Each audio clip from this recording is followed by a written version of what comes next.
নির্বাচনের ক্ষণগণনা শুরু হয়েছে।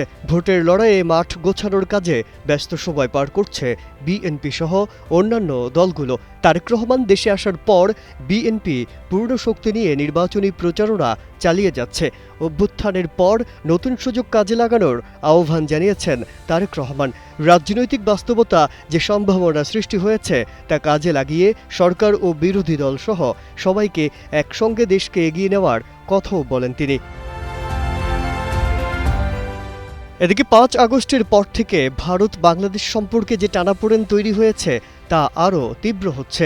তবে রাজনৈতিক বিশ্লেষকরা মনে করছেন, নির্বাচিত সরকার এলে দ্বিপাক্ষিক সম্পর্কের উত্তরণ ঘটতে পারে। পদ্মা সেতু, মেট্রো রেল এবং এলিভেটেড এক্সপ্রেসওয়ে নির্মাণের গর্বিত অংশীদার বসুন্ধরা সিমেন্ট।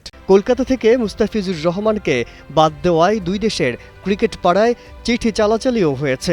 অবশেষে সিদ্ধান্ত হলো দেশে আইপিএল সম্প্রচার বন্ধ।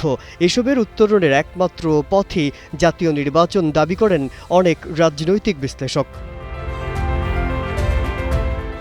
সুষ্ঠু ও শান্তিপূর্ণ নির্বাচন অনুষ্ঠানে সরকার বদ্ধপরিকর বলে উল্লেখ করেছেন উপদেষ্টা আলী ইমাম মজুমদার। বলেন, সরকারের পক্ষ থেকে নির্দেশনা দেওয়া হয়েছে, ভোটের মাঠে প্রশাসন নিরপেক্ষ থাকবে।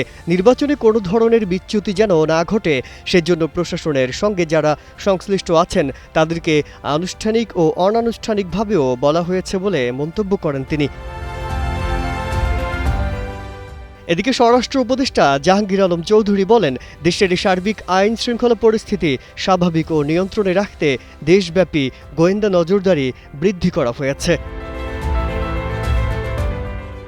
গেল ১৩ ডিসেম্বর শুরু হওয়া অপারেশন ডেভিল হান্ট ফেজ 2 এ রোববার পর্যন্ত ১৪,৫৬৯ জনকে গ্রেপ্তার করা হয়েছে বলে জানান তিনি।